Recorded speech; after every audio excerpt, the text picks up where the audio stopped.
everybody. This is Aura from Eat Good, Feel Good, Freedom from Binge Eating. Our expert coaches are going to take you through a journey of client success stories, sample coaching sessions, and we are going to give you the best tips and tricks on how to stop binge eating and lead you on a path towards your best health, weight loss success, joy, and happiness. We are so delighted that you're here listening to our podcast right now in this moment. So without further ado, let's go!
Hi. And Liv, I think it is getting better, but Sorry. I heard the last part clearly, so let's move ahead. We'll move ahead now. Okay, so welcome, Christian. Really excited to have you and talk to you about your transformation. We were talking a little bit before, and it seems like you were just saying that your starting weight was 275 pounds, and you decided, having 3 kids, 2 of them twins, that you were having a hard time playing with them. And for a lot of years, I take it you were in the body positive movement, and which is a great thing, you know, loving your body and feeling good about who you are, and recognizing that you're more than a you're more, your whole being involves your mind, your spirit, your soul, but also your physical body is an important part of life. So I want to know about your transformation, not just physically, although I'd love to talk about that, and but also your mental transformation through this process, and how you've grown your outlook, your feelings, your moods, your emotions, your spiritual outlook. And by the way, your skin looks awesome, so you must be drinking lots of water. Thank you. Yeah. So I just had to mention that. But yeah, just go ahead and just tell us about your transformation. We definitely want to hear. And I think you said you lost over 100 pounds. Is that correct? I did, yes. That's right. So I've actually lost right around 120 pounds. I'm not tracking my weight loss anymore. Right now it's more of a maintenance. But I did, so I fluctuated. I mentioned when we were talking earlier, I have fluctuated my entire life with weight. I was heavier as a student in middle school and high school. And I actually, when I was pregnant with my first daughter, I got really sick. I had hyperemesis, and a bunch of women I'm sure can relate. And I got so sick that I actually lost around 50 pounds. And then when I got pregnant with my twins, it was this beautiful pregnancy with very little complications besides the fact that it was a twin pregnancy, and I felt great, and I just, I could eat, and I really took advantage of it, and I felt really great. But then later, it was a couple years down the road, and my twins were, starting to be able to crawl around and get into things, and I couldn't keep up with them.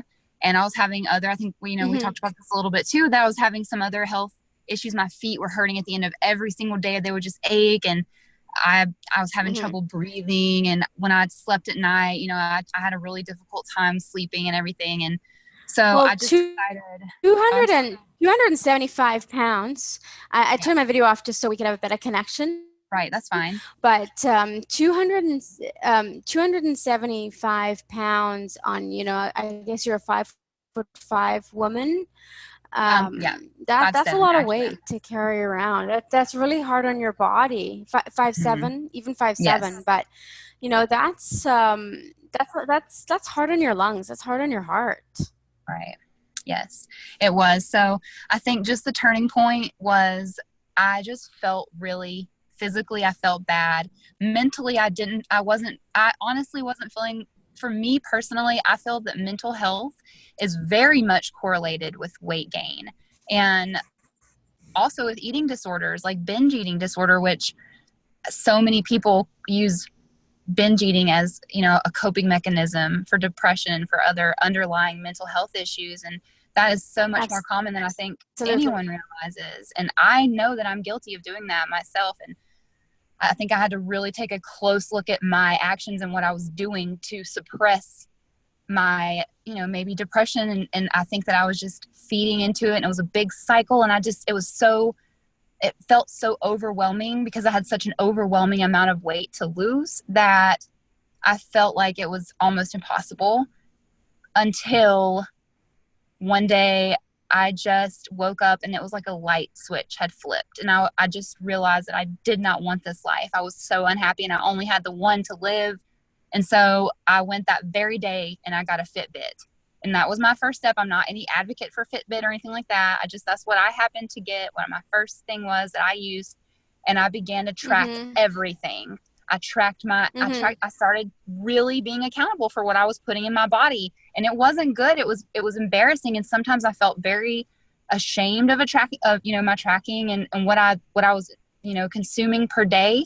But the first step, I think, was being honest with myself and saying, this isn't okay and something has to change. So I did all this research, and I looked into, my weight, the calorie count that I should be eating, how many steps I should be taking, how much water I should be drinking.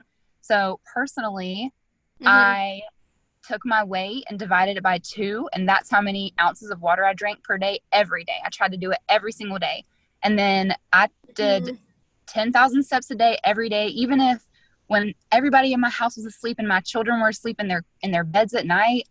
If I didn't hit 10,000 steps that day, I would walk around my house until I hit that 10,000 and then go to bed. And then I had little tricks too, like every time I did a load of laundry, I would do 15 jumping jacks. Like I made that little rule for myself.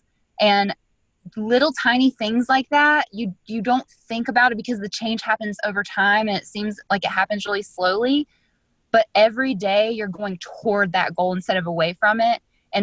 And before you know it, you do see real changes. And once I saw those changes, that motivated me to continue with those steps. I'm sorry, my video cut out. Can you still hear me? Hello?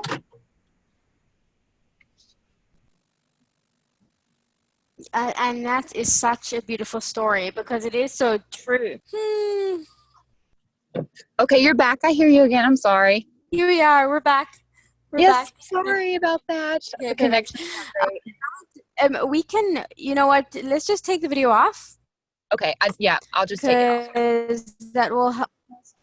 Yeah, and you look beautiful in that picture anyhow. Oh, thank you. So wow. And that is the whole thing. I mean, you just nailed it right there. I mean, people they binge eat to help with anxiety and depression and moods as a way, because food is like a drug.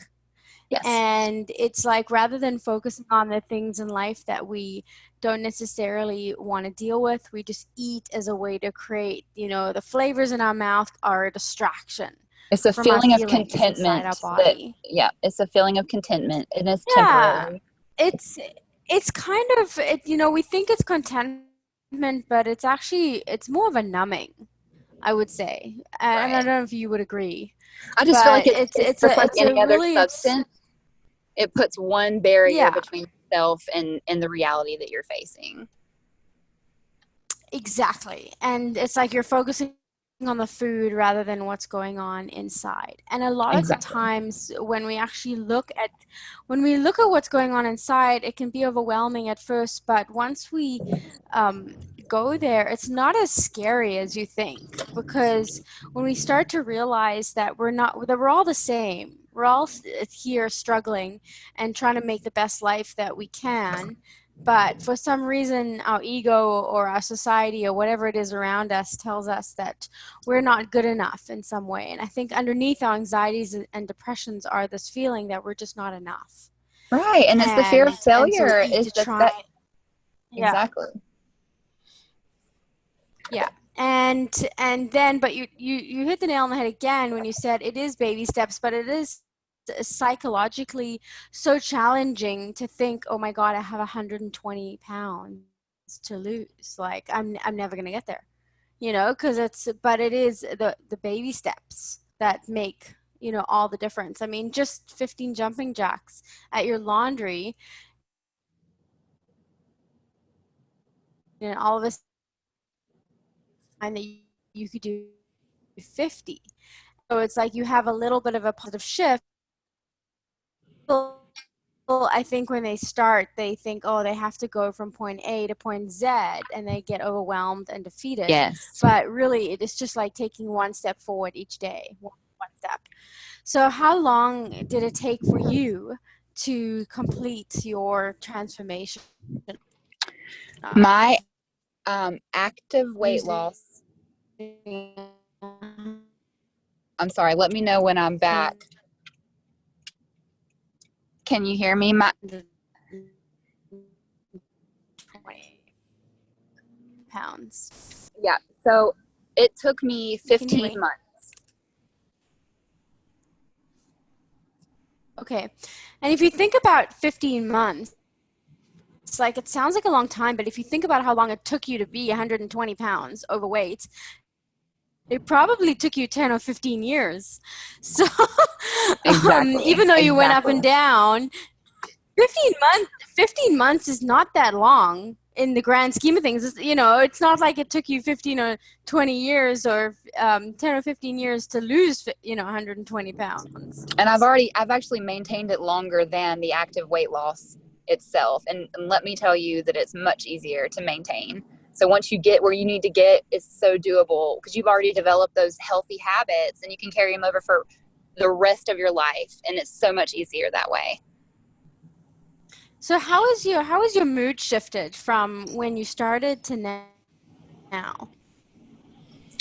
Well, I think because I'm able to do more things, I realized during my weight loss that I had this passion for teaching that I never realized. So I pursued a master's degree. I actually walk for my master's degree it'll be this next weekend, my commencement ceremony. And I feel so much more confident. And all of this all ties in together: achievement, your ambition, the things that you want to do, and finding who you are in the world, which is what I did when I found out, how much I wanted to be a teacher and instructor and how much I just loved literature. And I feel like when I found the place I belonged was to be a teacher and to be a mother. I found it. I found something to work toward.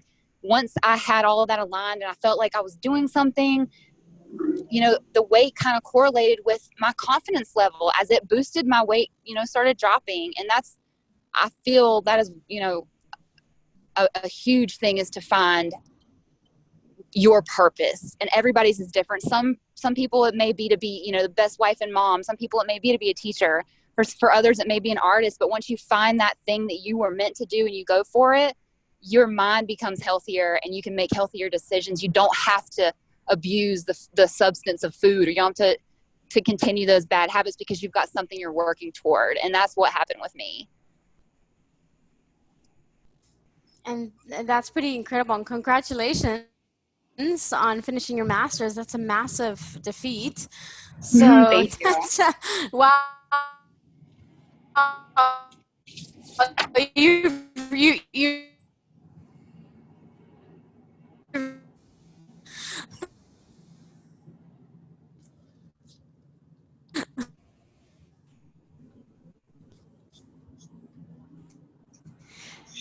So if you were to have encouragement for people that they're looking for some inspiration, if maybe they've been dieting for 20 or 30 years with no success, and they want to give up, but they don't want to give up, what would you say to them? I would say that every day is going to pass anyway. It's going to pass regardless of what you do in that day. So you may as well work toward that goal. And if you do make a mistake and you fail that day, you wake up the next day with the same mindset of, I'm going to do it today. Because trust me, there were a lot of days that I did fail and I did go over my calorie intake and I didn't meet my step goal. And the next day I woke up with the same attitude of, I'm going to do it. And that's what I would say to do, is wake up every day, because the time is going to pass regardless. And it's what you make of it and what you do with it every day. That's actually really, really great advice. The time's going to pass anyway, so might as well make it good and feel your best. Exactly. Love it. Thank you so much for your time. This was awesome. I really loved interviewing you, and I hope that we can connect again. We will, for sure. Definitely. Have a wonderful day. Yeah, and have a wonderful day with your kids, and I will talk to you soon. I will. I'm just going to put my camera back on. Okay, thanks. I really appreciate it. I hope you have a great day too. Thanks. Bye. You too. Bye. Your heart is a little bit more open, and that you're ready to embark on your journey of healing from freedom from binge eating. If you'd like support, help, and coaching from one of our expert coaches, please go to eatgoodfeelgood.ca and sign up for one of our amazing coaching programs to help you personally on your journey, grow, transform, and become the best version of you. Live your happiest life. Love you guys.